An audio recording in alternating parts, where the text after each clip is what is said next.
Is there a favorite interview you've had? Like, oh man, this one was unbelievable. You can't interview me.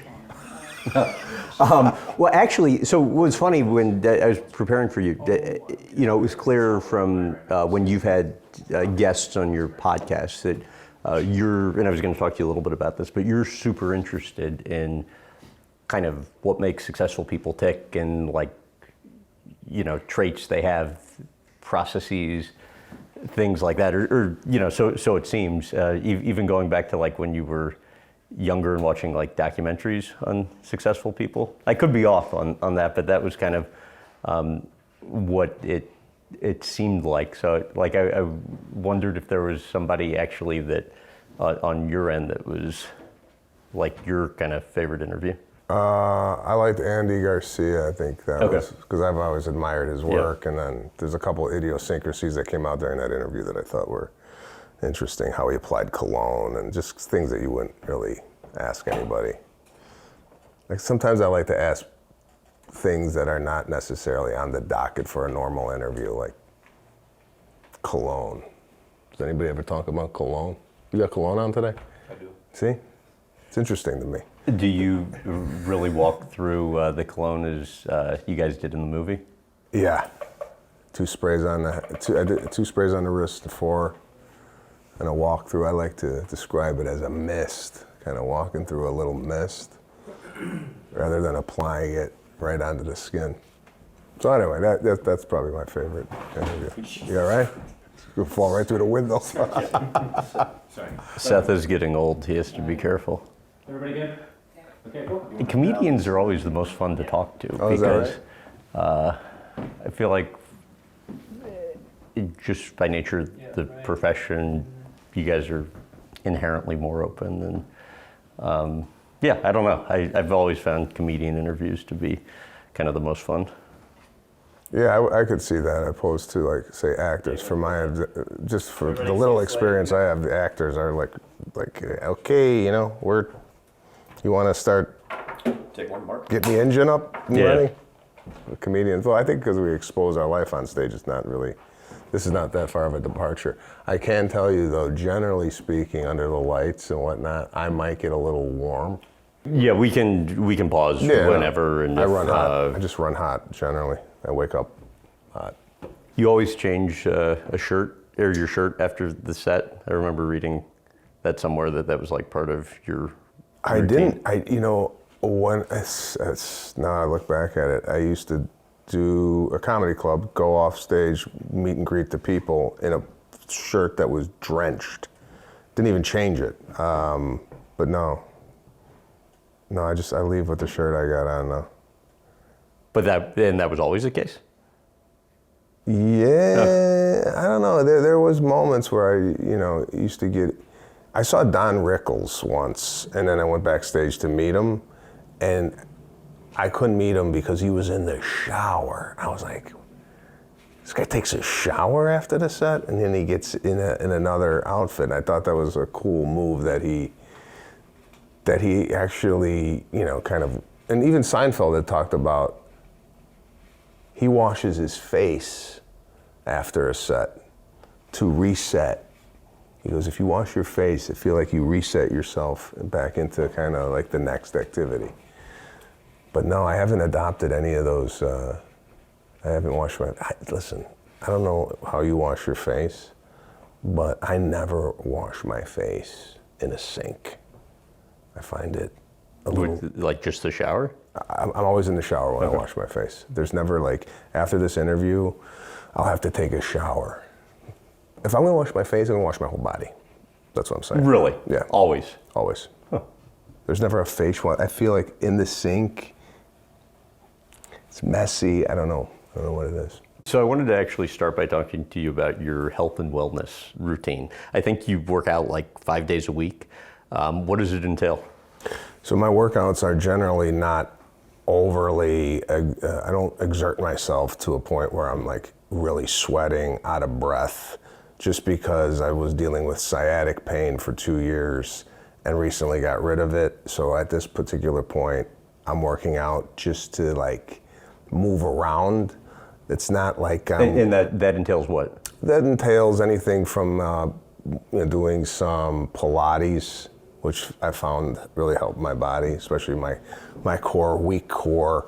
But after about, 4 or 5 sessions, I felt like, wow, my body started to really kind of align itself, and the sciatic pain went away.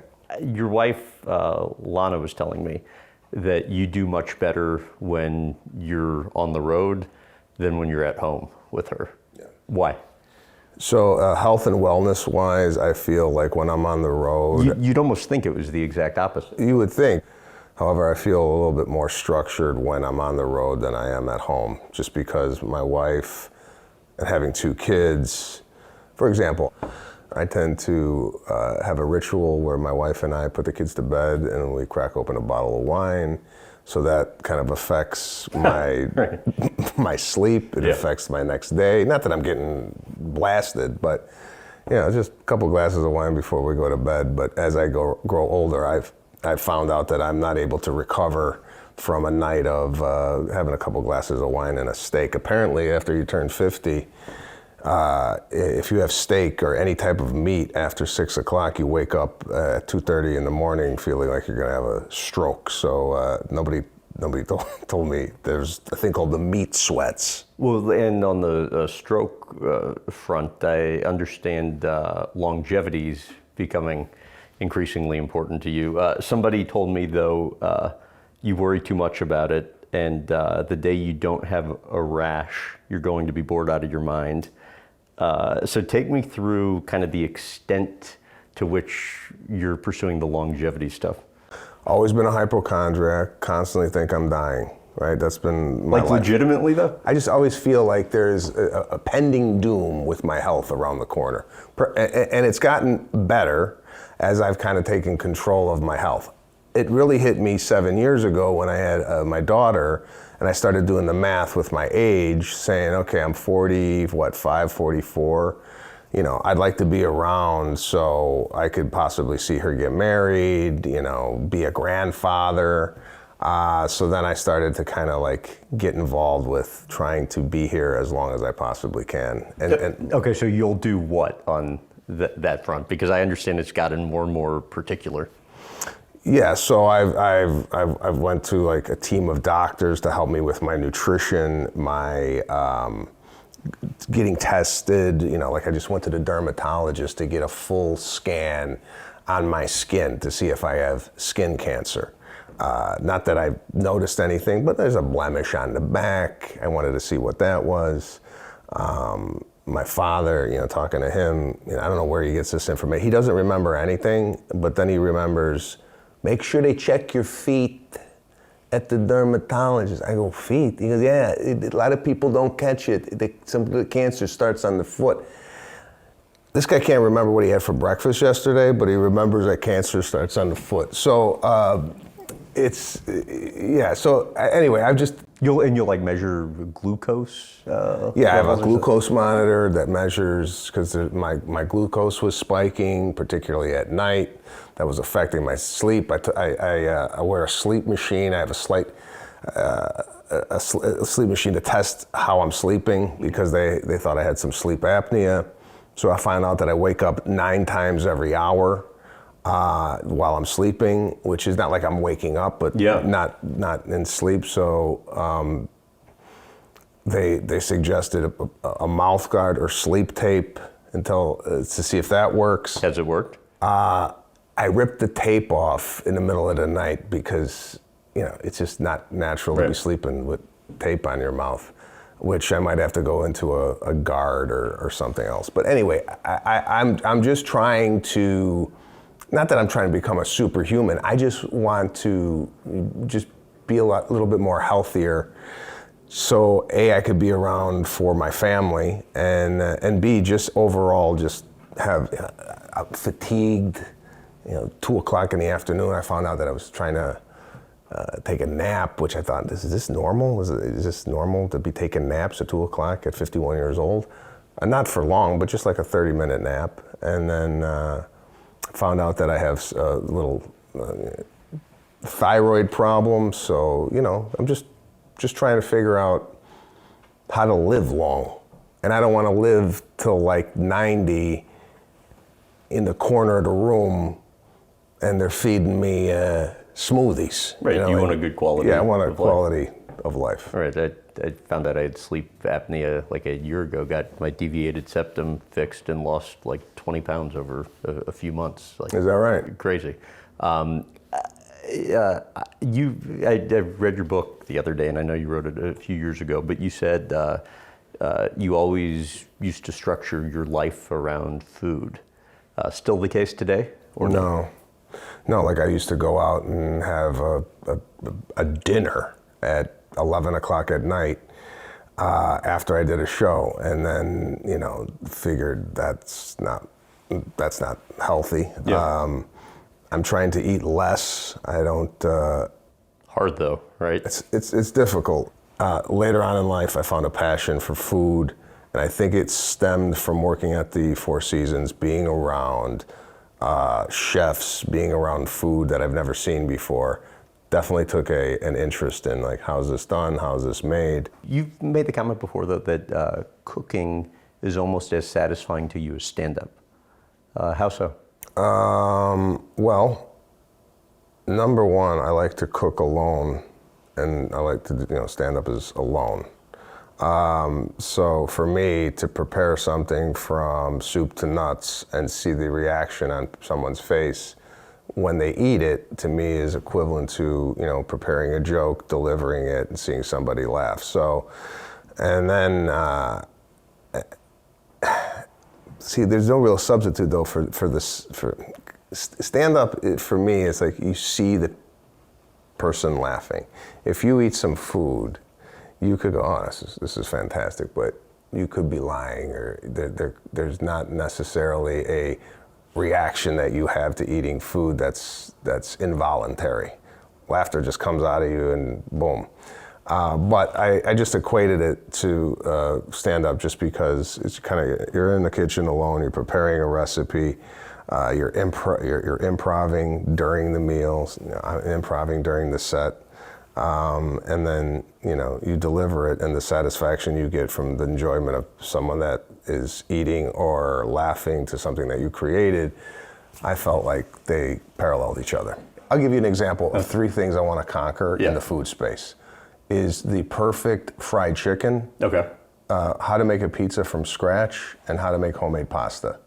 I looked all this stuff up on an app called Masterclass while I was on the road. Yet you are kind of allergic to pasta too. Yeah, I can't really have gluten. I could have the gluten. I'm not, I don't have celiac disease or anything like that, but pasta is one of those meals where if I have it, I'm down, it's over. But I want to learn a lot more in the cooking space in the future, just because, you know, number one, I enjoy doing it. It's like a little therapy for me to get kind of lost in the kitchen cooking. I love hospitality. It's something that I really enjoy. If you come over to my house, I would like to provide you with an experience that, you know, like you're being taken care of. When I was talking to your dad, Salvo, the other day, he said, I'm paraphrasing here, but he's like, for the longest time, I was ashamed of the fact that my son didn't know how to cook, because, you know, Sicilian men know how to cook. But then something changed with you at some point, right? Yeah, and not so much when I was a kid, because I did have access to a lot of great cooks, my grandparents, my mother. I don't know, my father, again, I have to correct his mind might be forgetting, but Dad, if you're listening to this, I don't really remember you behind the stove growing up. Maybe once in a while for the holidays, but I don't think you were cranking out dinners for us. So I don't know exactly what he's referring to, but actually last night he made a nice, he is a good cook when he wants to be. But as far as growing up, learning how to cook, that wasn't the case.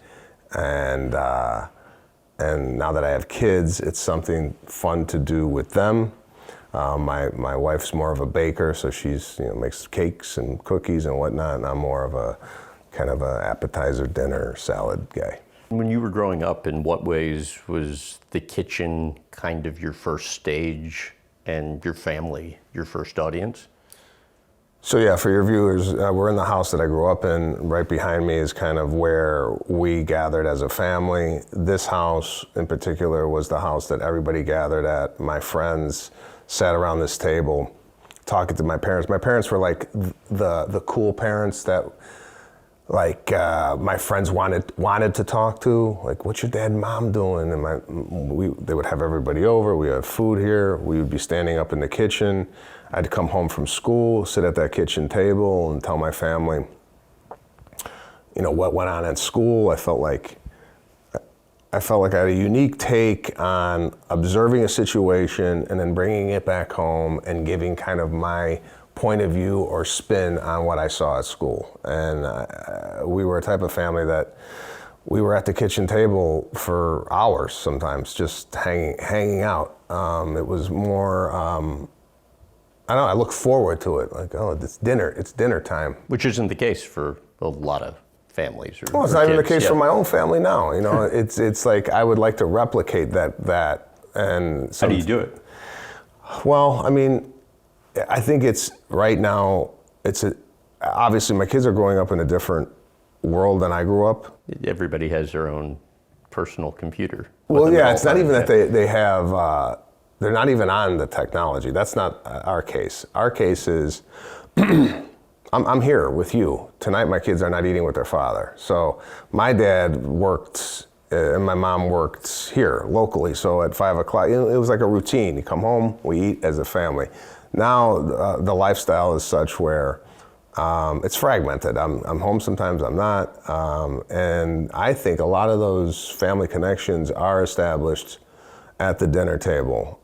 To substitute that, we definitely do other things with our kids to bond with them. But I think this is just a cultural shift where you don't see a lot of families sitting down and eating for a variety of different reasons. One being that, you know, scheduling.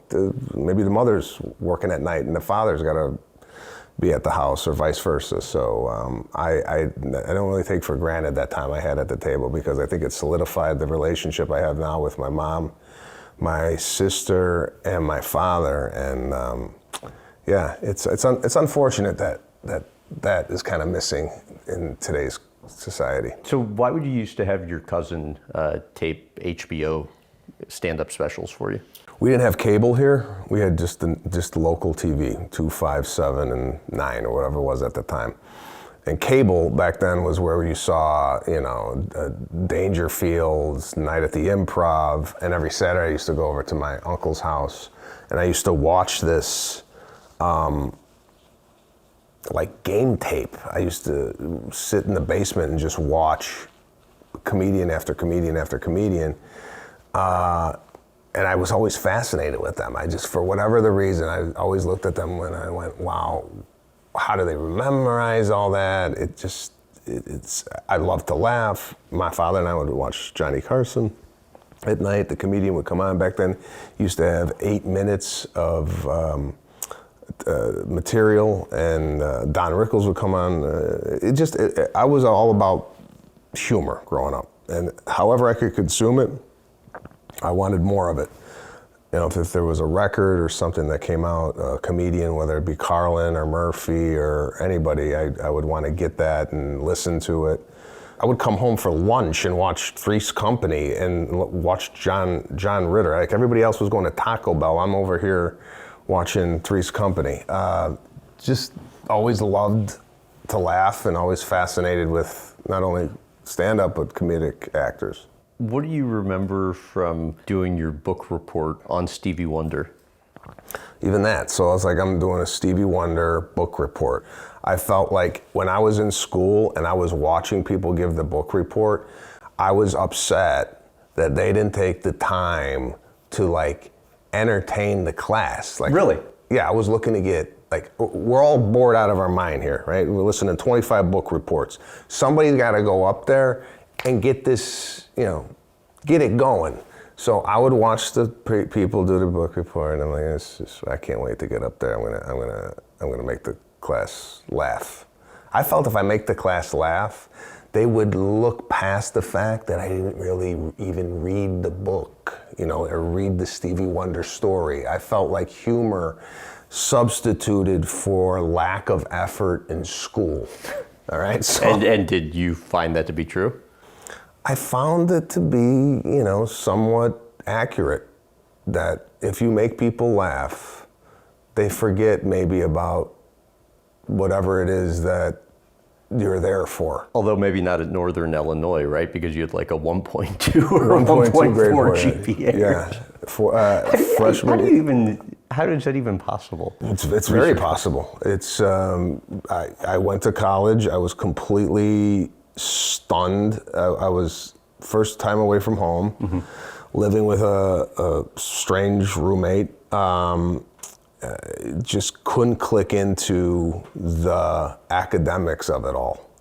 It was kind of a shock for me. I called my father. I said, I want to quit. I want to get out of here. I can't. This is not for me. Him and my mother got on the phone, and to their credit said, just stay, just get the degree, and then whatever you want to do after that, you could do. Because I was going to, at 18, 19, I think it was 19, I was going to quit school and go into stand-up then. My whole goal was to go into stand-up. It was just, I didn't know when it was going to happen. And you knew, going back to even when you were in like second grade, that was what you wanted to do. At career day, they went around and asked everybody what they wanted to be when they grow up, and I said, I want to be a comedian. And the teacher laughed, and because everybody was a fireman, this, then, I want to be a comedian. Because I was watching comedy back then at that age, and I just had a hard time adjusting to college life. And then I picked it up. I joined a fraternity. I ended up becoming the president of the fraternity, which, growing up, I looked at fraternities going, that's not me. It's like I always thought fraternity was kind of like the khaki pants, sweater guy. And so why did you realize it was you? It was me because where I went to school at Northern Illinois, because it was a suitcase school where everybody went home for the weekend. I felt like if I want to get the full college experience, you have to join a fraternity to have somewhat of a social life up there. And I got involved with the fraternity in a way where no one wanted to be the president. And I just am the type of guy, like, I don't want to see things fail. If I have to step in to do this because nobody else wants to do it, I'll do it. Plus, selfishly, the meetings gave me an audience to perform in front of. So and you were conscious of that even then? Yeah, I was like, I'm going to do stuff at this. Like, I wanted, like, a lot of people weren't coming to the chapter meetings on Mondays. They'd blow them off. But when I started doing the chapter meetings, it was funny, and people would look forward to them because what I was going to say or do. I threw myself into that, and my grades were not fabulous. I graduated with, I think, a 2.8. I think it was 2.7 out of 4, coming out of the basement at 1.2. Yeah. What stands out from that stand-up contest you won, and then subsequently headlining at a local comedy venue?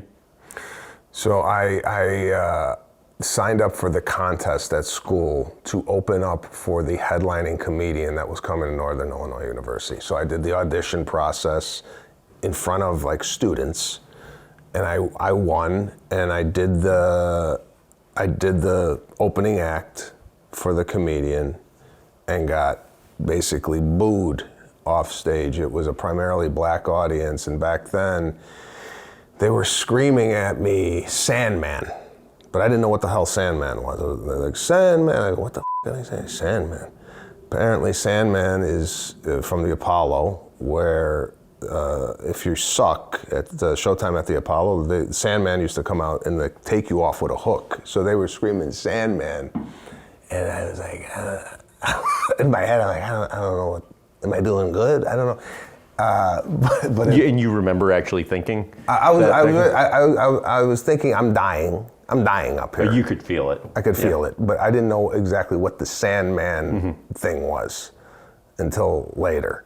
But I wasn't discouraged by that experience. I just was like, I belong up here. I just know that I have to give it some time and practice.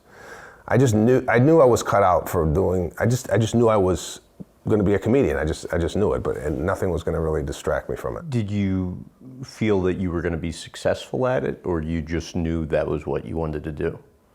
I knew I was funny. I knew I had something. I didn't know I was going to be doing, what I'm doing now. I just knew that if I put the time in and I practiced this, I could make a living making people laugh. That's what I thought. So you moved to California. As I understand it, you increased your cell phone minutes moving to LA, thinking you were going to be fielding lots of calls from agents, but really didn't happen, and you end up somewhere in the less desirable part of town with interesting views of your neighbor and his couch. I moved into the Hollywood area, and I faced another apartment building, and I went out. I had a balcony. I went out on a balcony, and there was a guy in his living room looking at me, and then started humping his couch. So I'm like, this is my view, So every time I came out there, he was there. So I had to live in the dark for 6 months because the guy had, I don't know, no job, no nothing. The guy was just having a ball with his couch. So and would make eye contact. It was creepy. It was a weird vibe. And I went down to the landlord. I said, listen, I need to change rooms. This guy, I can't even, open my door. No, sorry, you have to wait till your 6 months lease is over. So after the 6 month lease, I then switched to another side of the building, which I didn't face anybody. Can you still sing the a cappella version of the Olive Garden Happy Birthday song? I know I think it's from the pasta we make to the lasagna we bake, and then I lose it after that. I didn't even know the song when I was working at the Olive Garden. I was in the background going, I gotta do this. So no, I didn't really have this song. When you were working at the Four Seasons, why even on your off days would you come in uniform? So to save money, I would come to the Four Seasons dressed in my waiter's outfit to eat at the cafeteria, so I didn't have to buy lunch that day or dinner that day. So I put the outfit on because if anybody had saw me there and saying, what are you eating in your shorts for? I would say, no, I'm working later on. So I was very kind of creative when it came to saving money back then because I was literally living kind of paycheck to paycheck. And I would do stuff like that to just save whatever, $9 on a lunch or groceries or what have you. I looked at the other day in 1998, I made $32,000 that year for 1 year. And I paid my rent, I paid my bills. I didn't really go out much because I didn't have, money to go out for drinks or what have you. So it was tough. It was just, and then I was doing comedy on top of that. And comedy, I'm not getting paid for comedy. I'm just getting stage time just so I could work on the craft. So. And this is living in Los Angeles, a big city, not a small town, right? Who were some of the notables you waited on at the Four Seasons, and what was the deal with John Travolta? Yeah, John Travolta came in and it was late one night, and I was like, this is a guy I grew up watching, John Travolta, and he said he liked my legs. He goes, you got legs, powerful legs. I go, thanks, man, appreciate it. He's like, what do you do? I said, I'm a comedian, and I actually invited him to a show. Like, I got up the nerve, and this is like, you're not even supposed to be, at the Four Seasons, you're not like supposed to be humming with the guests. There's one time, I think Conan O'Brien came in, I was gonna send him my comedy tape to his room, and I was like, that's kind of stepping over like the Four Seasons protocol. But I waited on everybody from Pacino to De Niro to Nicole Kidman, who I thought was just absolutely beautiful. And when I saw her, I thought Vanna White was giving me vibe one night, and I didn't even know it was her. She was sitting at table 109. I don't know why I remember this. And I told my buddy Dan, I go, the blonde at 109, I think is giving me vibe. He goes, are you kidding me? It's Vanna White. She's just being nice. So did you say anything? No. Okay. No. In my own Italian head, I thought, Vanna White was trying to hit up on me. Fool. How would you work the schedule where you're doing sets at the Comedy Store mid-shift at the Four Seasons? I would use my break to go and do stand-up, and I had timed it out where it took me 7 minutes to get to the Comedy Store and 7 minutes back. That's 14 minutes, and it was a 15-minute set. So I would be on the phone with the booth going, "What's going on?" He's like, "Oh, hey, he's got 10 minutes left," and then I would start to tell the waiter to watch my section while I went to do the stand-up, and then would come back and pick up my tables again. They had no idea what I was at the comedy club doing. I didn't go to LA to be a waiter. Right. So and nothing was going to get in the way of me doing a set, because I felt like if I didn't get...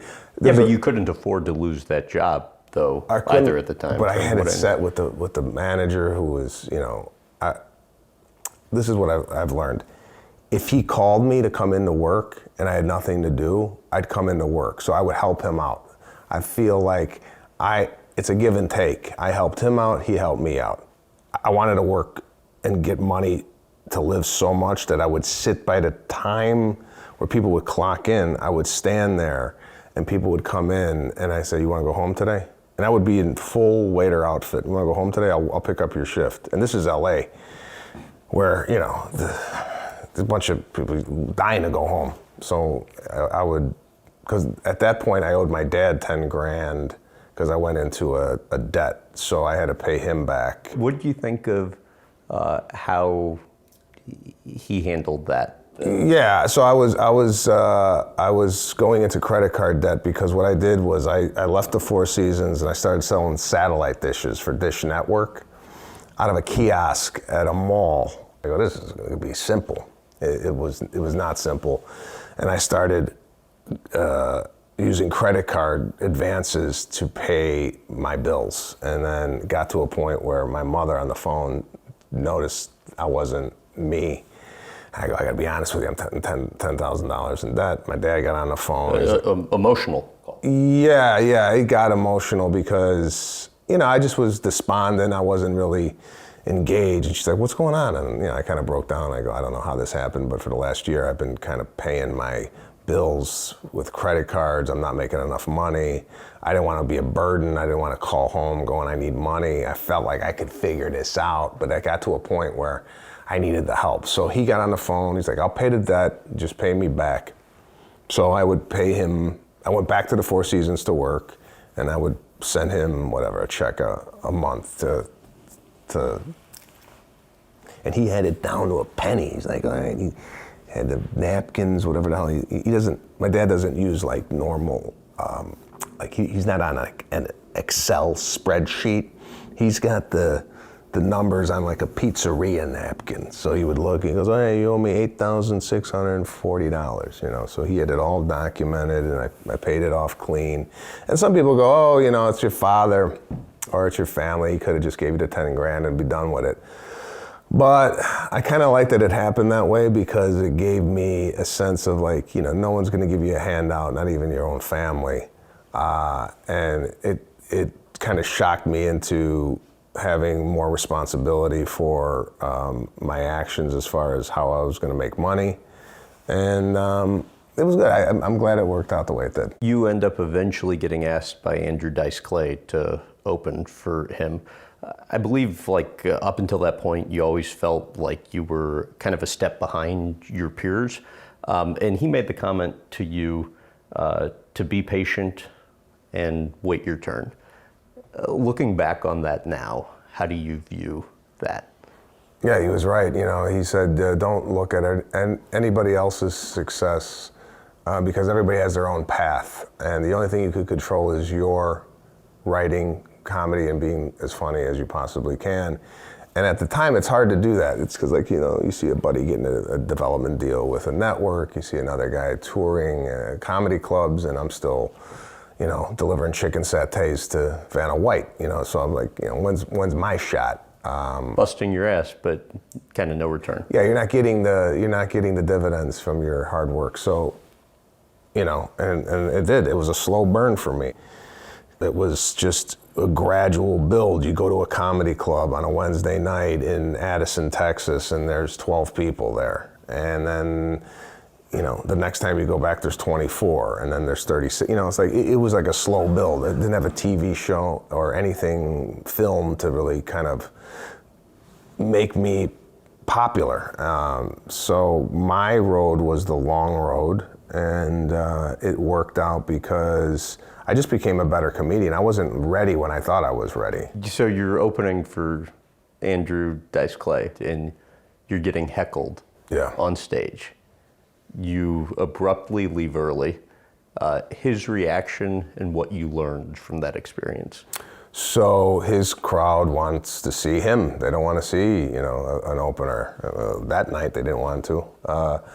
And I was dying, and I was flustered, and I bailed early. I think I had a 15-minute set. Maybe I got off at 11 minutes, and he was very upset.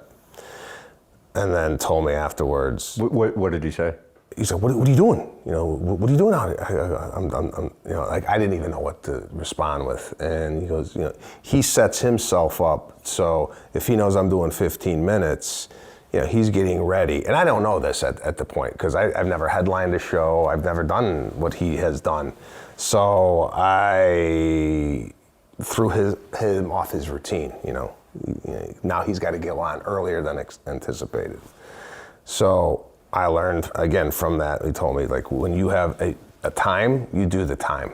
And however you're going to get through that, you get through it. If it's, staying out there and just taking the heat, take the heat.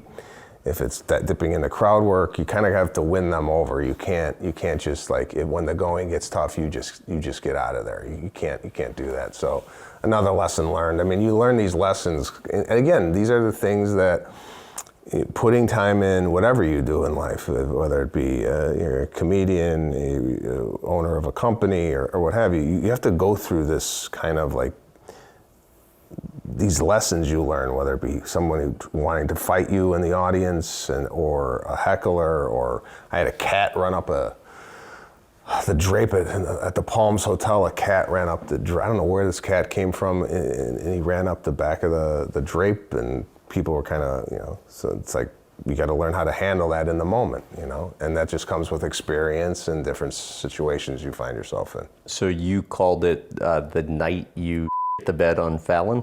You said you went blank mid-set for like 13 seconds. What do you remember from that moment, and how do you avoid letting that break you? So that night, I had a lot of people backstage. I had my wife, I had my mom, my mother-in-law, my management, my publicist, just a lot going on backstage. And it was a 4.5-minute set. I knew this set, or at least I thought I knew this set, but I was entertaining. Here we go back to the hospitality. I'm making sure everybody else is okay and neglecting myself. I go out there and I shut down. A minute into the set, I shut down. I'm looking around, I'm looking at the band. Then I'm like, should I turn to Jimmy and say, could we do this over again? But I didn't know if I even could do that. So I don't know, I snapped back out of it, and then I picked up where I left off. I went to the desk, I told him I'm so sorry. He goes, don't worry about it, it happens all the time, we'll cut it out. And from there on, I'm like, I need to concentrate on what I'm here to do. I can't be distracted by anything else. So it was a lesson for me, so much so the next time I went on Fallon, the part they cut out, I told him to play for the audience so they could see what had happened. I'm like, this would be kind of a cool thing to show people that it's not all like fantastic. You see TV shows or movies or whatnot, and you don't see the mistakes. Sometimes it's good to see a mistake to let people know that it's not all like, doesn't always run perfect. So what were the steps then from that point forward you took to kind of cut out the distractions? Yeah, so I kind of like now just kind of, people go, do you have like a routine before you go on stage? Some people are listening to music, or, I think Anthony Robbins is jumping on a trampoline to get his heart rate up so he could go out there and be so energetic. But for me, I just kind of quiet down about 5 minutes. I go in my dressing room, I play, I record all my sets, so I just play them on my iPhone. I listen to some of the material. It could be from a show in 2016, I'll play. Why? There might be something in there, and I have so many. There might be something in there that spawns an idea that happened to me 8 years ago on stage. I might have a totally different take on it, so I might play around with that idea. So I listen to comedy. I just get myself in the comedic state just by listening to my own material. No one really bothers me, and then I feel like I'm set to go on there. Somebody I know you've looked up to a lot over the years is Jerry Seinfeld. How about the first time meeting him at Gotham Comedy Club in New York, and what your wife, Vanna, said about him kind of watching your set? I always wanted to meet him. I just I actually waited on him at the Four Seasons, which he actually remembered, which I was stunned. Really? Yeah. And he remembered it. Yeah, I told him I waited on you at the Four Seasons. You sat in the back room, and you moved from, again, I remember the table numbers, 115 to 141 outside. And I said, I was very informal with you. Because, at the Four Seasons, good evening. I was like, hey man, how's it going? And he goes, I do remember that. I do remember that experience. So I was like, wow. I don't know if he was just lying or whatnot, but I meet him at Gotham. He goes up on stage before me, and it's my weekend. I'm headlining the club. He stops in to do a guest set. Which has to make it even more terrifying. Yeah. Seinfeld. Well, actually, I was looking forward to him possibly watching my set, because at that point, I was confident enough in my ability to show someone that I looked up to, this is what I'm doing. But it's not always common that somebody like that would just stick around. No, I was hoping he would. I didn't know what he was going to do. At the time, Chris Mazzilli, who owns the club, was there, and they're tight. And I guess Chris was kind of talking me up to Jerry, saying, you got to watch him. So he ended up staying for about 40, 45 minutes, and really enjoyed it, so much so that he sent his wife and their friends the next night to see me, which I thought I was very flattered. And then I got to talk to him on the phone. He wasn't there the second night, and I didn't get to talk to him that first night. So he's very complimentary of what I was doing, and that's kind of started this little friendship. He invited me on the what did my wife say? Oh, she said she remembered being there that night and just watching him laugh. Yeah. At your set, and just even for her, how big of a deal that was, seeing his reaction to your bits. Yeah, it's funny. I think I even asked, was he laughing? Did he enjoy it? And how was he laughing? And next thing you know, I'm on his show. I did his show twice. How about the role he plays in your life now? He's a tricky guy. He's reminds me of me a lot, in the sense that, and I saw him on your show saying that, he did a thing about marriage, about why would anybody want to marry a comedian, because we work alone, and we don't really have any. I related to that in the sense that not necessarily in marriage, but just being alone, kind of like a lone wolf. Because there's not many comedians, there's not a lot of guys that you could, talk to about what this life is, at this level. He's, for me, has always been kind of a sounding board of hey man,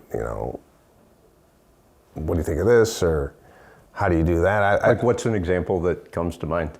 I just find the way he moves fascinating. And I've often told him, I go, you got a fascinating life. Just in the sense of like, went out to dinner once and the bill was never presented. And he goes, it's taken care of. I go, hey, care of? I didn't even see any. He's like, it's just the credit card's given ahead of time. I don't even bring a credit card. It's just, my assistant calls in ahead of time, says, charge it to the thing, and leaves the tip. And I thought that was like so cool. And what a move. And he's funny. He's a funny guy to talk to about these things. Sometimes you get on the phone. We don't talk a lot on the phone, but when we do, it's pretty special just because he's just a funny guy to talk to. And then, you know, I was kind of nervous asking him if he would want to be a special guest on my show at the Garden. Why? You know, I don't, you know. Because by this point, you're already close to him. Yeah, but not like, this is like a favor. Can you do me a favor? And sometimes I don't like asking people to do favors just because I don't want to put them out or put them on a spot or whatnot. And I asked him if he wanted to do it, and he's like, absolutely, I'd be honored. I was like, wow. And then he came, and just looking at the response that he got was just worth its weight in gold for me. Just to see him go out, the crowd, this is the first time he even did the Garden, and he had a ball. And he afterwards thanked me. He goes, you gave me a gift tonight. And I was like, I didn't even look at it that way. I was like, who gave me the gift? So yeah, it's a nice little relationship. There's a guy I watched growing up, and now, you know, he's a guest on my show at Madison Square Garden. It's like I couldn't even dream that. I messaged him asking what he respects about your comedy, and he said the following. Graham, Sebastian's comedy has always had the most essential elements of connection, not just the things he focuses on as subjects. What's so fun about watching him is the connection of facial expression, physical moves, and vocal attitude. When all those are in sync, you're watching something special. He is an in-tune comedy instrument. For me, nothing's more fun to watch. Another thing fascinating about him, just the way he put that together for you and how he describes it is really, you know, when I hear that, I'm like, wow, he really he gets it. He just gets comedy. He's a guy that is so in tune not only with his own comedy, but the world of comedy, that he's truly a gem. That's why I respect him so much. Not only for the comedy of it all, but I mean what he has accomplished over his career and TV show and what have you. Why has it always been important to you as part of your comedy to focus on things that kind of people do as part of everyday life? It's just the comedy I enjoyed growing up. I love to watch comedians go, I do that, or man, you know, like just relatability. And I'm a fan of that type of comedy. And I always have an inner dialogue in my head of things that I'm experiencing at the time, going, oh wow, this is crazy, or this is something I could use on stage. And I think it started in school, watching students behave and looking at this kid do that and this girl do that. For me, it was always fun to just kind of observe rather than. That's why I was never the class clown. I thought the class clown was unfunny. I thought the class clown was just like, sit down, man. Nobody wants to hear this. And I just was very quiet, very observational. I felt like if you're talking, you're not learning. So I just always absorbed everything around me. You kind of evolved early in your career from being kind of this angry guy persona to the appalled guy. Describe, if you don't mind, like the intricacies of that shift. Yeah, nobody wants to listen to like a guy just bitch about stuff, you know, and he's angry about it, and he's not in on his own joke. So over time, again, over time, going up on stage, learning how the audience reacting to the anger. Because you had a plant one time in the crowd where like the phone rang. Yeah, I did the phone rang, And I was it wasn't even funny. I look back at that tape and go, it's not even funny. Because it was too angry, just too angry. The delivery sucked. And the whole thing wasn't, I noticed that I'd have to laugh on stage at myself, at the absurdity of kind of what I was talking about in order to let the crowd in. And was there something that happened that made you realize that? Just watching myself, I gotta like, I'm not likable. The audience not gonna like me if I'm gonna come up there and start yelling at them. Not that I was yelling, but it was just like, I used to come off of, I'm pissed off the week I had today. It was like a really, I don't know, it just didn't sound right. So then over time, there's one moment on stage at the Comedy Store that I did a physical bit. It was the first physical bit I did, and it was a Ross Dress for Less bit where you been to Ross Dress for Less? Everything's on the floor. I don't know, what are they looking at stuff? And then I chucked it across the stage, and I noticed, oh wow, people really like to watch physical type of humor, which I didn't really know I had in me until I became comfortable enough to do that. The whole thing about stand-up is like, if you're ever at a wedding and you're out on the dance floor, you don't dance like you dance at home. At least, I find that for most people.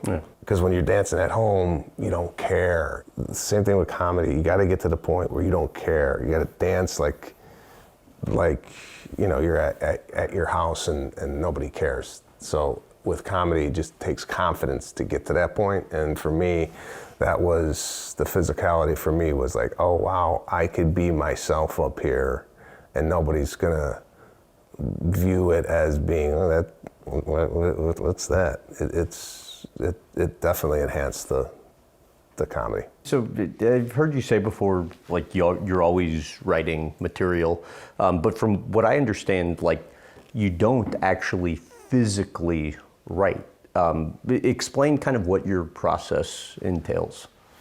So yeah, it's storytelling. It's not necessarily sitting down and writing jokes. I go to Universal Studios with my family, and I'll take you through the whole experience. It's similar to what you would do if you went home to your wife tonight and said, I was at Sebastian's house today in Arlington Heights.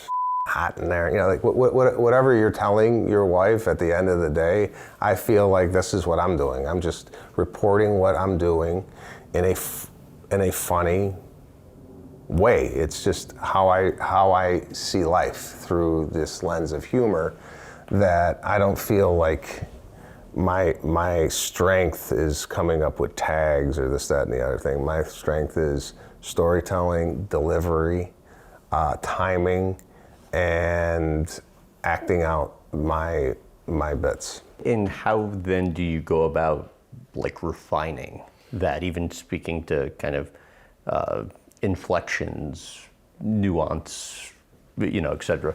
That comes with reviewing what you did each night, and how I do it is I listen, and I'll listen, and in my head will come up, oh, that'd be a funny way to do that. And why listen as opposed to watch?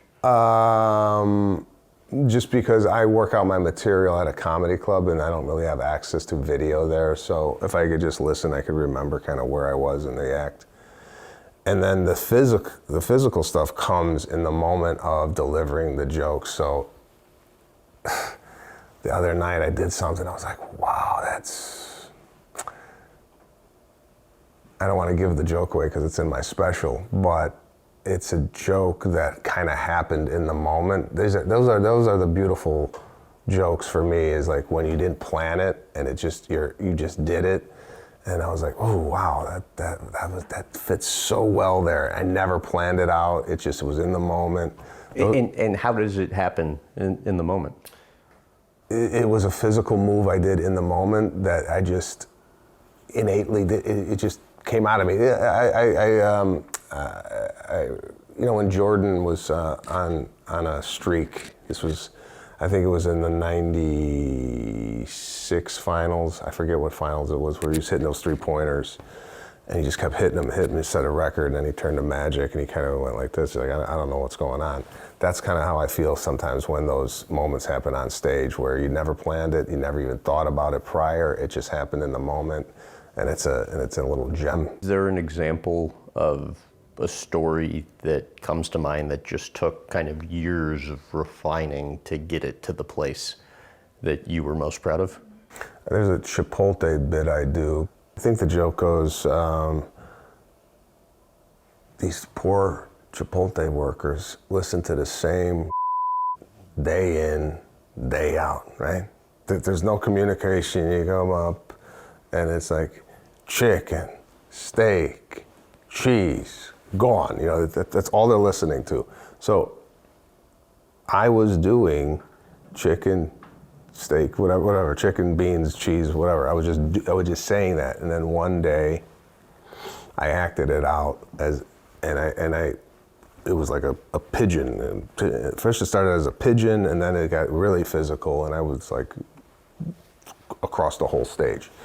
So that bit for me, I think, was a bit that I was working on for a while to kind of perfect. And once I did that kind of physical movement throughout, I noticed that everybody could relate to just going to it could be Subway, it could be any counter where you go, lettuce and a tomato and a lettuce and tomato. There's no like, and this is another thing, no one talks anymore. There's no like, hey, what's going on? I try to like, I'm not a transactional guy when I go out. I don't like to just sit there and, I went to Macy's the other day. I asked the guy, I go, it's dead in here. Anybody ever come in here? I got like a look like, that's not in the manual. You know, like we didn't learn to talk to people during the transaction. You know, like I just, that particular thing I noticed, and I think a lot of people think that I'm getting a little laughter over here. It's nice to hear that. I'm always got an ear over here. I go, is any of the stuff that I'm saying funny in the interview playing here? Because the way I see it, who's ever watching this at home might be giggling at the same thing you're giggling at. So the radar is always on. Do you still analyze the laughs in the way you once did? Because I read in your book you would take kind of detailed notes about kind of the moments you got laughs. Well, there's different laughs for different things, you know. Meaning what? Just, you know, the way I see it when I look into the audience, I need them to be, my goal is for them to be uncontrollably laughing throughout the show. I don't want any moment, I don't even take a drink of water during this show because I feel like just drink of water is gonna lose the momentum of the show. My shoelace was untied the other night. And I didn't want to tie it because I did this on stage before where I dropped the microphone and I have to tie my shoe. Now everybody's waiting in the room for me to get done tying the shoe, and things could start happening. People could start talking, hey, tie your shoe. So I looked down after 15 minutes that the shoe was untied, and I say, I know my shoe is untied, and I ain't gonna tie it, because it takes me 17 seconds to tie the shoe, and during that time I could lose control of the whole damn show. If I put the microphone down, that's it. That's kind of my wand. Mm-hmm. And I don't want anything to interrupt the laughter. So yeah, there are different laughs at different times, but ultimately I like the people to lose control of their self and just, I don't want any let up of the laughter. How are you still finding ways to improve today? It's difficult because you want to make the jokes as good or as equal to anything someone has saw before, or then they think, it's not as funny as the last one he did, or not as funny as the one he did about Aren't You Embarrassed, or whatever it was. So it's difficult to maintain that level of comedy throughout your career because, you know, it's just difficult. It's difficult to write. It's not easy to write these material. You have to like live your life. You have to go out and, you know, you have to go to Universal Studios. You have to go. I went trick-or-treating with my kids. I got a whole thing now on trick-or-treating. I liked your outfit. Was it? Oh, yeah. I was in an orange leotard. Now, I made fun of that guy when I wasn't married and had kids. I go, look at this idiot. Never be that guy. And here I am, walking around LA in a leotard. Why do you always wonder to yourself if you've plateaued? I think that what keeps me going to not plateau. If I'm so oblivious to the fact that, whatever comes up is going to come down, I feel like I'm not one of these positive guys. It's like, I live in like a bit of negativity. I feel like if I'm negative and I feel like I'm on the brink of not succeeding, that's what drives me to succeed. Because I feel like if I get confident, I think it's a superstitious thing too. It's like you don't want to I'm doing really good. And then, How negative will you get up here? How negative? Yeah. It's not so negative where it's impeding my progress. Mm-hmm. It's just not getting so full of yourself, thinking whatever you do is fantastic. Do you think you get too negative though?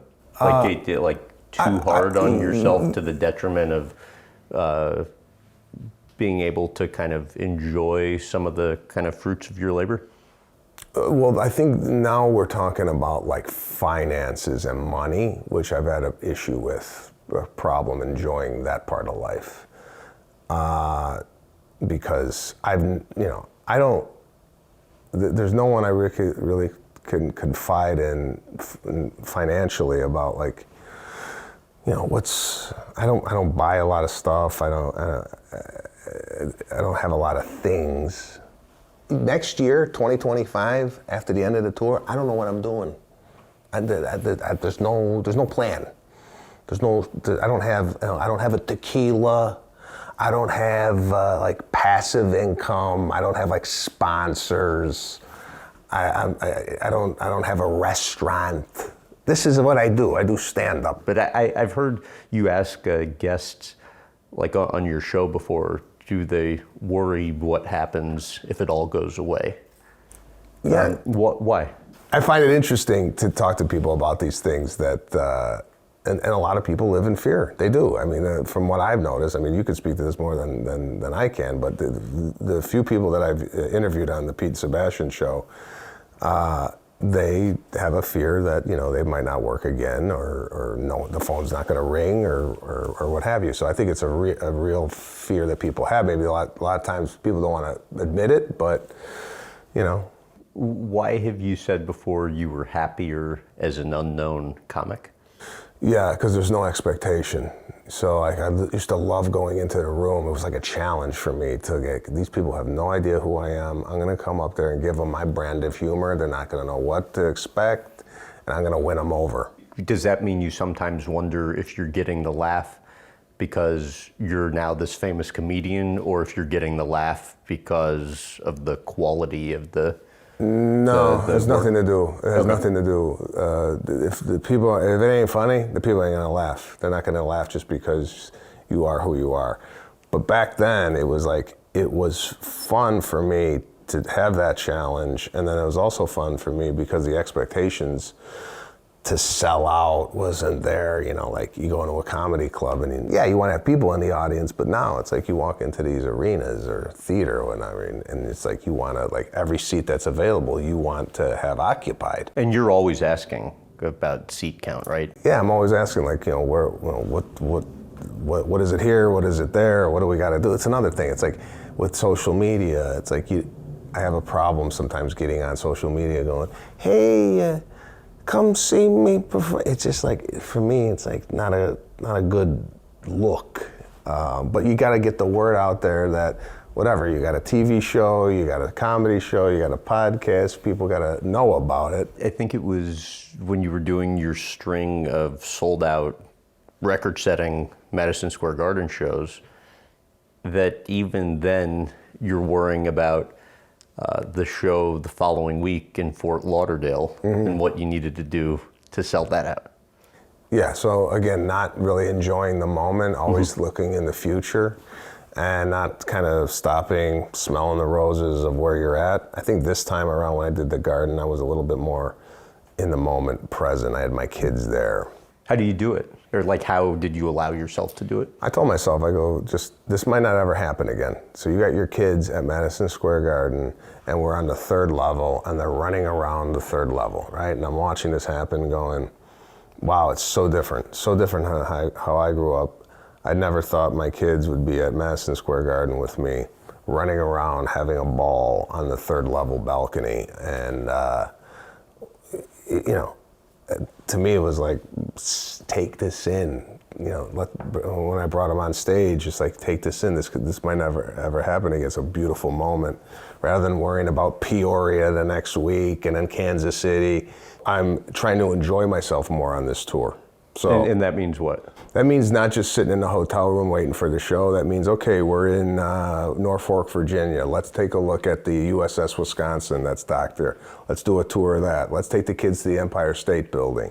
Let's go to a hockey game in Florida or wherever we're at. So I'm trying to enjoy these cities a lot more, because I feel like in the past it's just been a grind. It's just, okay, where are we going next? Not really enjoying these moments. And for me, also, something about me is I always think this is going to end tomorrow. The success is here for just a finite amount of time, right. And I'll be playing comedy clubs next week. Your parents, how would they handle constructive criticism? How do they? Yeah. Or like, as it pertains to giving it to you. Oh, giving it to you. They've always been very honest. They've always been very upfront. The messaging sometimes is not wrapped really well. So I've heard. My dad in particular, even my mother, they're very like honest. And how so?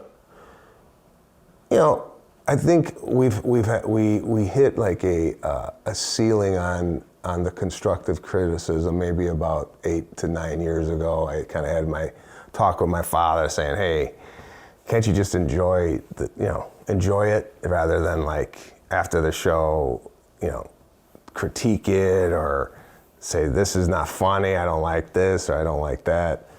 I do respect his opinion. It's just in the past it's been delivered with some. There's not a lot of sugar on it, which is fine.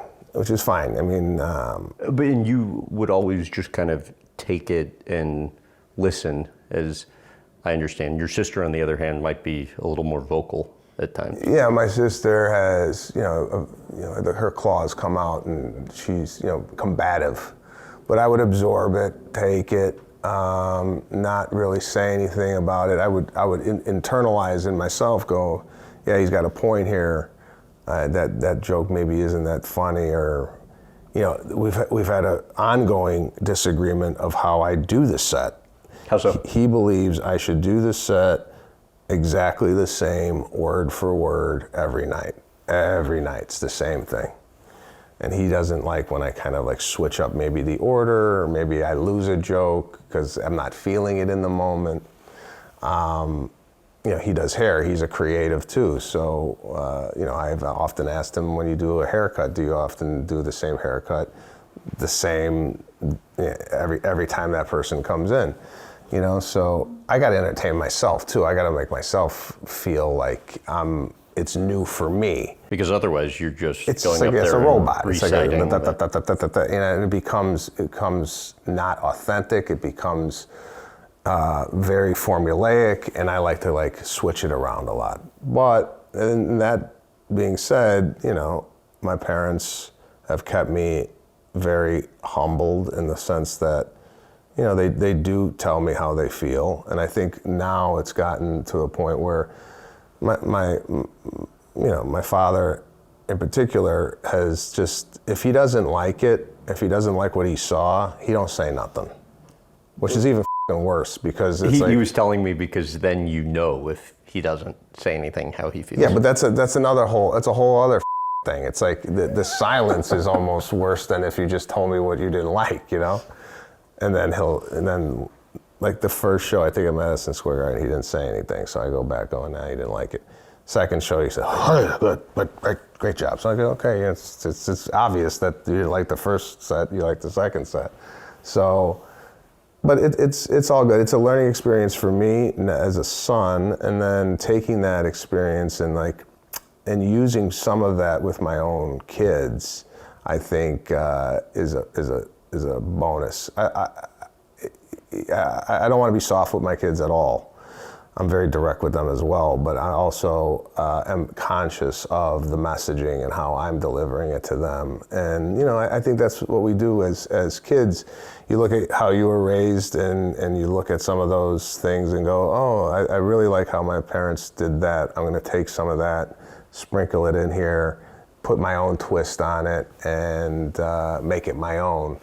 But yeah, it's not. I think it's just. I'd say we just lose the word constructive, and it's just criticism. And the criticism is heard, and it is often met with just silence from me. In what ways were they hard on you growing up? Hard on me. I think the way I grew up, they were very.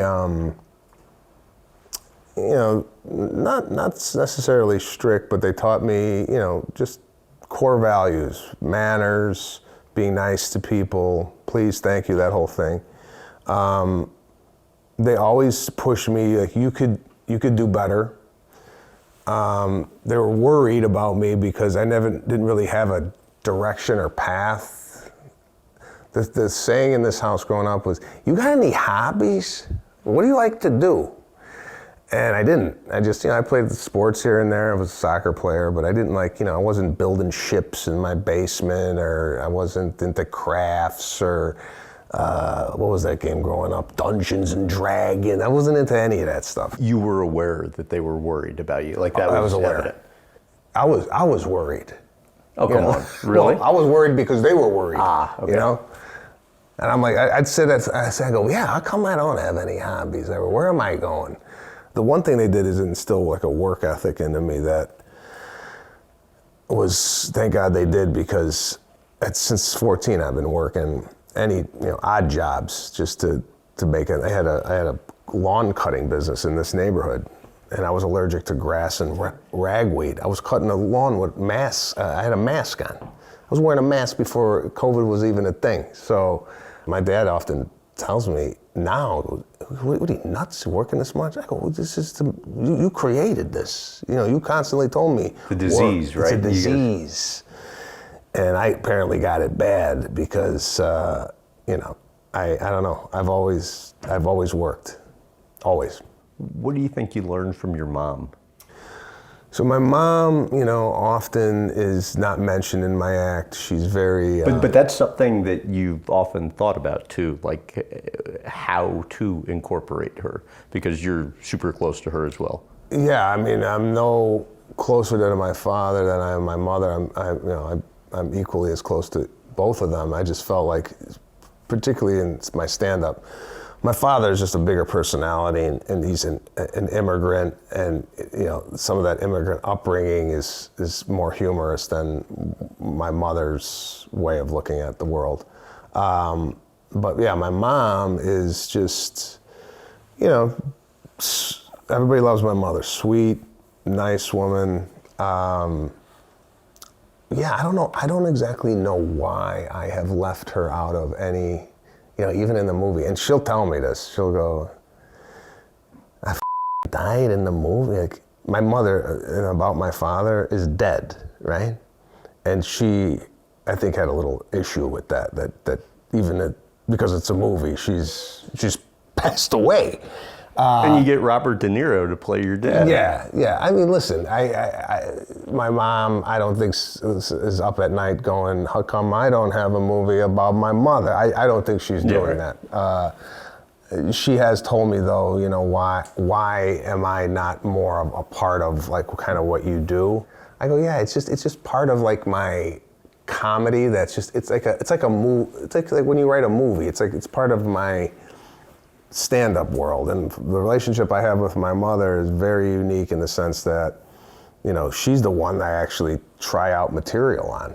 She's the one that I tell these stories to. She's the one that's listening and laughing, and I know kind of the beats when I tell my mother that this is going to end up on stage. So she's utilized in a way, and I'm talking professionally, not personally, for me, of like, I always love making my mother laugh, regardless. Even if I wasn't doing stand-up comedy, I would be making my mother laugh, because the way she laughs is just, it's one of those laughs where you're like, oh God, it feels so good to hear. But yeah, she's a huge part of my life, and she's not so much just in my stand-up. Any similarities between your wife and your mom? The fact that, you know, they're very sweet, they have a kind of a sense of style with clothing, but they're completely polar opposites when it comes to, my mom is very scared, and my wife is very, has no fear. So my wife is the type that she'll do and try anything, and my mother was a type that's just like doesn't try a lot. I think now that she's almost 80, is trying more things now than she ever had in the past. That's cool. Just because, she's kind of living life more, I think, now than she ever has. So why do you grease your legs with baby oil in advance of meeting your future wife? I just thought everybody did that. I got completely ready to go to the gym to hit on my wife. That means shower, hair, cologne, the whole thing at the gym. It's what we did here growing up in Chicago. It wasn't like anything that was not abnormal. And she had no idea. No clue. How do you end up together when you don't kiss on the first, second, third, fourth, fifth, or even sixth date? I don't know what my fear was with her making a move. I didn't even think she particularly liked me enough to... So then why do you keep asking her out? Well, the first date, I didn't hear her speak whatsoever. She was completely mute. And there's decent age difference, and this was like 10 her years, first date. Meaningful time dating post-college, right? Something like that? Okay. She used to go out with groups. And I was like, I love dating. I love going out on dates. Why? I just enjoyed it. Even when I was here in Chicago, I took a girl out. We'd go out to a place called Pops for Champagne downtown. I was like, 19 years old, 20 years old, taking girls to like cool places that, we didn't do like, let's go to the park. I was like, all right, I'm picking you up. We're going out to eat. We're going dancing, or we're doing something. So I enjoyed going out with girls and talking over dinner or what have you. I don't know. I just thought that was what you're supposed to do. Take a girl out, you pay. It's another thing. It's like, I always paid. I never even thought of like the girl paying or whatnot. I mean, I don't know. Now I don't know. Maybe that's changed now. Everybody's got to split the bill or what have you. But so I'm asking you out. I'm paying. I'm not into this. You pay. I paid last time. You pay. There's some type of chivalry that goes with asking a woman out and handling it. Right. With my wife, it was a slow burn. I would go out of town. I would come back. We would go out again. There was one, this has to be interrupted with the fact that there was one time I was going to make a move, but I had a burrito and onions for breakfast. This was like, my breath wasn't in kissing mode at this particular point. Oh, okay, when I was talking to your wife, she made a point of saying there were a lot of onions, and you had no idea that would have even been something to avoid.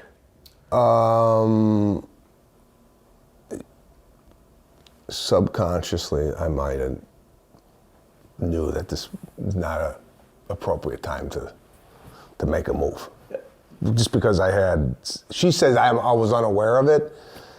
I don't know. I'm just saying, for whatever the reason, it never worked out where the kiss was something that... Or you didn't feel comfortable putting a move yet, so you decide to eat a onion-filled burrito. I don't know if that was it. Okay. It was one of these things where, for whatever the reason, it didn't start off with like a hot, steamy kiss or whatnot. It was like, I was just trying to figure out where she stood. I remember calling her one night. She wasn't answering the phone. And I was like, is she out on another date or this, that, and the other thing? For whatever the reason, it was a slow burn. What made you realize she was the one? So Lana is, and again, completely opposite of me, grew up completely different than me. And I just think for me, it's the fact that Lana kind of brings out in me things that I never knew I could do or experience.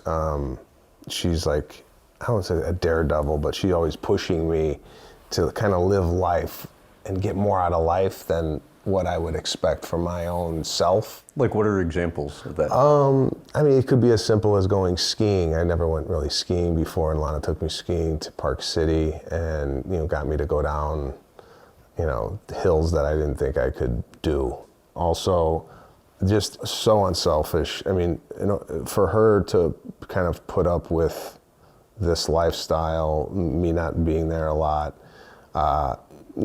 comedians have a certain, sometimes just for myself, I'm a little moody and whatnot. She's just always looking out for my best interest. And I mean, you asked me why I fell for her, but I think I'm giving you examples of a kind of like throughout our relationship why it works.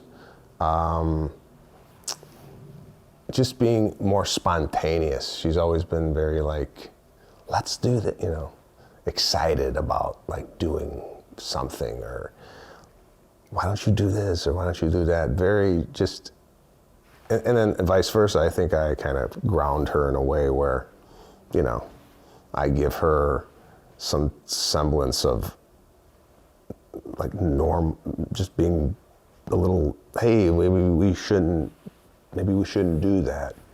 So I think it works out in both ways. Plus, her being a mother and what she's given our kids, I was always fearful that because I think I missed out on a lot of things because I grew up in a kind of a fearful, like, no, don't do that. And my kids are fearless, which is nice to see, and totally opposite of kind of what I grew up with. And she has given that to them. We went scuba diving is another thing as a family in Mexico. And I don't scuba dive. I'm always fearful that as soon as I get in the water, the shark is gonna smell cologne and I'm gonna be eaten up. But went scuba diving with my kids in Mexico, had a great experience with them. I got nauseous, I got sick, but again, pushing me outside the comfort zone. What's it like having young kids as an older dad? Oh, I think for me, if I had kids earlier in life, the amount of time and energy you need to give a child would have definitely maybe gotten in the way of doing stand-up, maybe not traveling as much. I mean, I feel like, between the ages of 28 and 44, I established my career and I did everything I possibly could to make my career better. With kids necessarily, I don't know if that would have happened. It might have, I don't know. Like you either would have been a worse father to the kids, or the ability to make it could have been put on the back burner. Knowing me as responsible I am as a father, I would have definitely been more available for them at a younger age and maybe sacrifice some of the career. But now that where I am, I have the ability and fortunate enough to be with them if I want to be with them as much as I can be. So for me, I think, being an older father, a lot of wisdom comes with that. I felt like I lived a life prior to having them where I could definitely pass down some morsels of just being a full-rounded parent at this age. I think is very beneficial to me. Because of the success that you've had, you can create endless opportunities for your children if you want. What is the balance between that and avoiding dampening motivation or not creating adversity?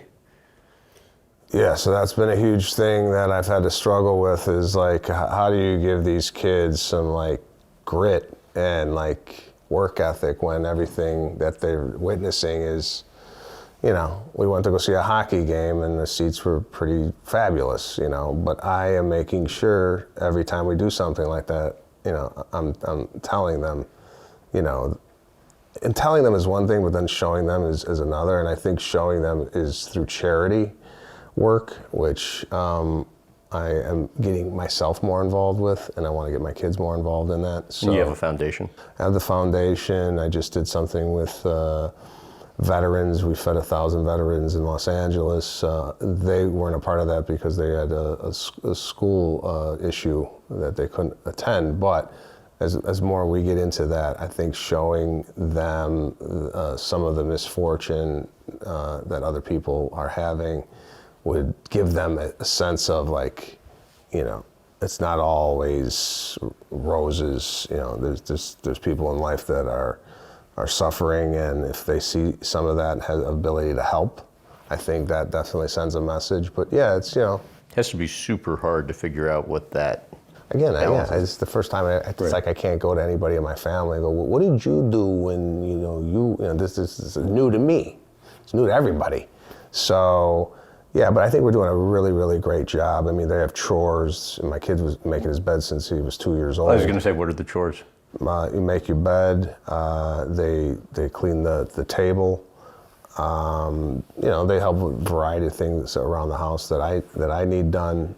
For example, my daughter and I go around the house and, you know, we'll look at all the light bulbs, and she'll write down that we have to replace, you know, a light bulb in the living room. Just, you know, just getting them, you know, at least having some responsibility at a young age. There's an allowance involved.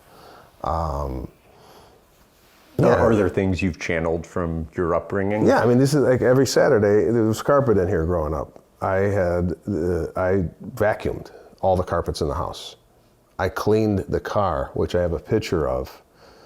I used to clean all the cars on Saturday. I used to cut the grass. Every, Sunday, I cut the grass. I was hedging the bushes out.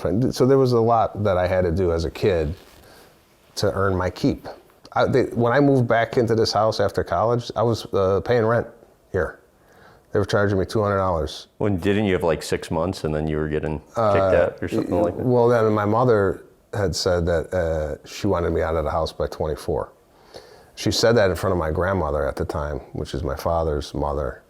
And my grandmother almost had a heart attack hearing that. You know, 'cause my grandmother would have taken me in until I was 58 years old.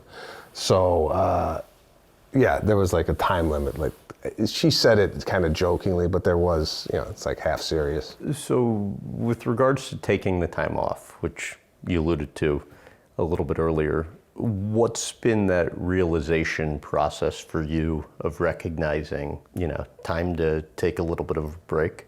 Yeah, not only you got to recharge, you got to relax. You know, you got to like. Yeah, but have you ever done that?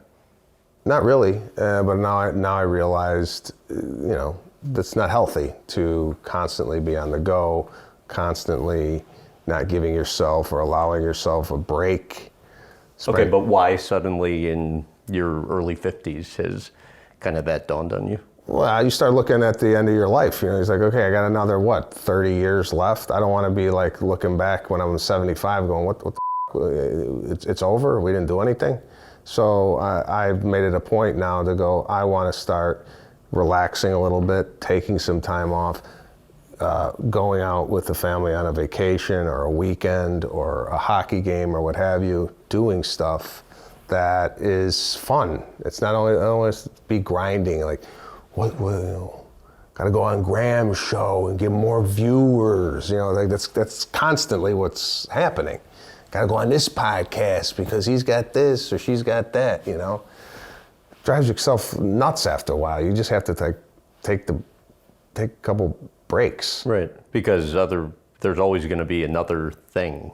Oh, there's nothing. Yeah, right. You keep saying yes. Next thing you know, there's no time in the schedule for anything else. Right. Well, I was just talking to your wife about that too. You know, she's like, I mean, even when he is home, there's always a podcast or a podcast he has to tape, or somebody interviewing him, or perhaps it's the TV show that's going to have another season, or whatever it might be. So when the tour ends, what does that break look like for you in your mind? That break for me is, well, again, I don't know if there's going to be, because I don't know. We have a show called Bookie that I don't know if it's going to be picked up for another season, and I'm assuming that after the tour we'll have a little break, and if it does get picked up, we'll be right back into production. So there might not be a break. We don't know. What I foresee in my head is the summer we're just hanging out. Maybe we'll go on a nice vacation. I like to just hang out at the house. I like to have barbecues. I like to have people over. So I would just see more of that in the future for me. But who knows? I don't know. I don't know. Now that you got me thinking, I'm like thinking, okay, maybe there is not a lot of time after the tour. But here's the problem we run into. It's like you take time off. Like Chris Rock told me, if you can't make an entrance if you never leave the party. Right. And he does a really good job at like leaving the party. You don't see Chris Rock. He goes on tour and he's gone. He does a movie, he's gone. So there's something to be said about like letting the audience want more, and you don't always have to be on social media doing a video. It's another thing. It's like you didn't do a video today, People are gonna forget about, you run through this whole thing, like if you don't do this show for a season, people are gonna forget about that you have a show. I don't know, are they? You like to think no, but right. then like... But you don't know. And especially if all you ever have known is go, go, go, yeah. Then the unknown... So yeah, if I pull back scary, and I take let's say I take 2 years off, you don't see me, and I come back third year, I go, yeah, I want to do the Fort Lauderdale Hollywood Casino. They're like, well, you can't sell that, like, I don't know. Is that stuff that you actually think about? I mean, listen, I don't think that will be the case. Right. To sit here and tell you, yeah, you know what, I could take 5 years off, I could do 2 United Centers, there's no problem. I could say that. So, but it is interesting, you talking about taking the summer off even, because I understand if you go on vacation for more than 10 days and don't have comedy, you go crazy. No, I get a little pent up. I get a little pent up because... I've been told, hold on, you get clouded, you get in your head, suddenly there are the ums and the likes. So like, describe what that gets like for you. Well, over COVID, I really got slapped in the face with not doing stand-up. Even like COVID for me, or taking any, like, a lot of people looked at COVID as like, so nice, got to spend time with the family and this. I was looking around, people were remodeling shit, like people were putting on additions to their house. I'm thinking to myself, aren't they worried? And like, what do they got in the back? So I was like, my wife's family got on, every day got on Zoom to do charades during COVID. And I wasn't participating because I was pacing in the backyard trying to figure out how the hell I'm going to survive. They're like, come on. What do you mean, oh, come on? I had to go and do, again, I didn't know if stand-up was even coming back. So I felt like whatever I had in the bank, I had to live on for the rest of my life.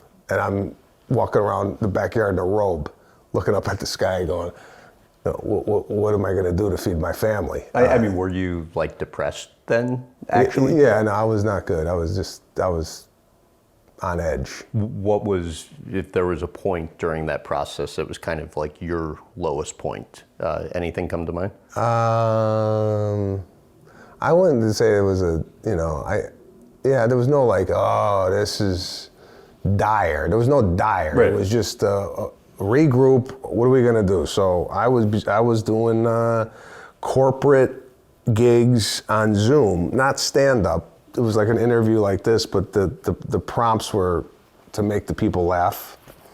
So that's what I ended up doing to get through COVID. You just weren't the best version of yourself No. then because you didn't have this outlet. I didn't have the outlet. I needed this is just good for me to do, to get stuff that I've been thinking in my head out. Your wife had said the stage is the place where you get your stress out.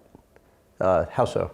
Yeah, it's not like what I'm thinking is stressful. It's just the act of doing stand-up comedy and sharing your inner thoughts with a group of strangers for me somehow is very therapeutic, and feeling that laughter and hearing that laughter does something to me where it's after I get off stage, I feel like a different guy. It just before I go on stage is a different guy than what I do when I get off stage. It's just, it's therapeutic for me for whatever the reason. I don't know why, because I've been doing it for 25 years and this is just part of my life and this is what I know. But for me, I got to get up there and get it out. And it's like, I'm not miserable. I don't know, like, it's not like can't go on a 10-day vacation and not enjoy it. I think if anybody goes on a vacation for too long, it becomes, okay, this is done. Let's go back home. But yeah, I just need to learn how to tap out a little bit more. The business of touring, very few have ever done it as well as you. How about the key lessons that you've learned in kind of building that business? Well, something I don't think I was prepared for is being like a quote unquote boss. Like I used to do everything. I didn't have an assistant. I didn't have anybody. You ordered a DVD from the website. I'm the one on the other end, packing it, signing it, putting it in the mail. I used to go to the post office with like 35 envelopes and send them off. So I didn't have people. It was just me. It was a one-man machine. And as you grow in your business, you have to relinquish some of those responsibilities to other people so you could concentrate on what it is that you do. And for me, being someone who kind of delegates responsibilities is something that I had to learn kind of on the fly. I wasn't really prepared for that, and always learning still with that of how to delegate responsibilities, how to kind of be a chameleon to the people that you're working with and have working for you. So yeah, it's been a learning process, something that I don't shy away from, but something I wasn't really prepared for. How about the hardest part of learning that for you? Dealing with different personalities along the way. So for me, just, I've always avoided confrontation in my life. I don't like it. I don't like, getting involved in a disagreement. Just the way I grew up, it was like, we were either laughing or crying. There was no kind of in between.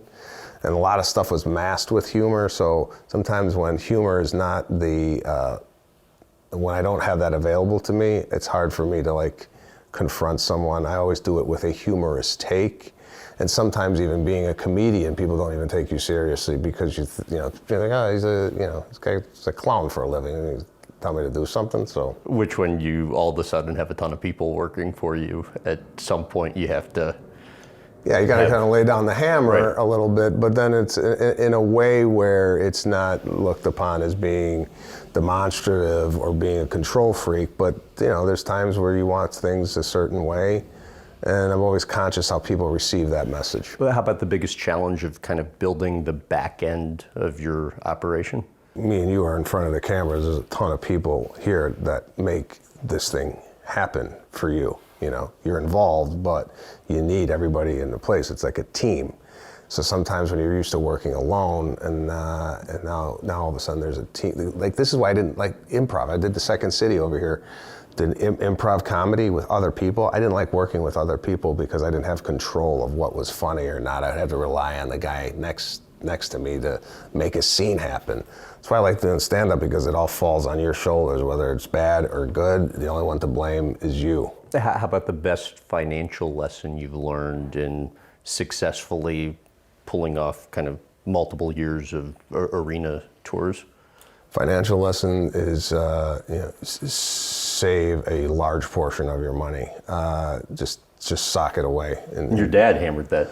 into you? Yeah, well, my dad's always said, have a reserve of a year just in case something goes awry. Have like savings. I'm talking about more of a larger picture of, you don't necessarily need all the quote unquote things. What I've just learned is, to take a portion of your income and set it aside, have that work for you. Actually, Bon Jovi told me this, not to drop names, but he never buys anything with he calls it old money. He'll buy stuff with new money. So like whatever he has, that's that. If he wanted something, he has to work for it he has to work for new money. Like new money for me would be United Center, and if I wanted to buy a car, I would take it out of the new money, then rather take it out of the old money. I don't know if Bon Jovi even wanted that shared, but I learned it from you, John. But that is, when you're having as much success as you guys are having, that's a way to kind of continue motivating yourself too. Yeah, and also to use the money as for good, for charity purposes. Give the money away to people who might need it. So that's another component of finances that, you're making a good living, you want to share that living, or you want to share those benefits to other people that might not have. Like I was taught this as a kid. We used to adopt a family, an unfortunate family, from a Christmas tree at the mall. Used to pull off an ornament. Used to have a wish list of what that family wanted for Christmas. My mother did this, and we adopted a family, and we made a basket for that family, and then we sent it off. So yeah, I think charity work too is a nice component of financial planning. What are your thoughts on what Hulu is starting to do in the comedy space? I think it's great. For me, this move to Hulu was to find another audience. I'm always looking for a broader audience. It's very relatable to a lot of different people, and I'm making a conscious effort to definitely take my comedy to people who might not know it. Making the move to Hulu was kind of played into that strategy. Yeah, different audience for me, and how do you think that impacts the kind of market for comedians by, seeing them kind of take a more active role in the comedy space? Yeah, I think it's great. Like you got the two other comedians that are going over there, and Jim Gaffigan and Bill Burr, which are two of the top names in comedy. And I think people are looking for an alternative to possibly Netflix, to go and do a comedy special with a different streamer, different marketing scheme. Who knows? It could be a really great move. So I wanted to talk to you a little bit about acting. And first, kind of interestingly, you star in this big movie with Robert De Niro, like your film, but you didn't even have fun filming it, from what I understand. Why not? So, a variety of reasons. Number one, I was in Alabama for 10 weeks away from my family. Number two, can I even pull this off? I haven't acted in a movie from soup to nuts ever. Now I'm acting with arguably one of the best that's ever done it. Can I pull this off? Am I good enough? Do I know enough about movie making to make this work? Am I going to be comfortable enough in my instincts to trust my instincts that this is funny? So that was another big factor. And it's something that number three, that's something that I've never done before. To star in a movie, and a lot of pressure to perform and make this funny, and it just didn't. I didn't remembering the line at this age. Remembering lines. Cool. I'm not telling you. Yeah. I mean, it's not like when I was 30, I could look at it, boom, boom, boom. Now I got to sit there and go over and over and over. And I'm sitting there going, do I have a learning disability? I mean, I can't remember lines like fast. What was the deal with the crying scene with De Niro? Yeah, so I had to cry at the end of the movie. That's another thing I was pining over. Can I cry? Never cried before. Do I even have a method to cry? Or am I hoping that this just happens? So I went with, let's just see if it happens. So I'm in the scene, De Niro's crying, And I'm going, in my head, I'm not even in the scene. I'm looking at this guy crying. I go, this guy's crying already? It's unbelievable. Like, I'm looking at this as an audience member. And of course, I don't cry. Cut, we're gonna do it again. Is this the airplane? Yeah, this is the airplane scene. But he came into that day like I've never seen him in any other day. He's like, he was very vocal about getting the scene up on his feet. Come on, let's go. You know, I'm like, oh, this is a different De Niro than I've seen in the past. And I was wondering why. So we did it again, no crying. And he starts to get kind of like, come on, let's, now I'm seeing that he's gotten himself into a place where it's an emotional state and he wants to use that emotion. And the longer this goes on, maybe that dissipates. So I tell him, I said, listen, I'm having a problem. I need to talk to you. So there was an airplane there. So we went on an airplane, him and I. And he goes, what's the problem? I said, I can't cry. I'm having a tough time with the scene. I go, I need your help. He goes, well, I was going to tell you, I didn't know if you, wanted to hear any advice. I go, I need to hear it.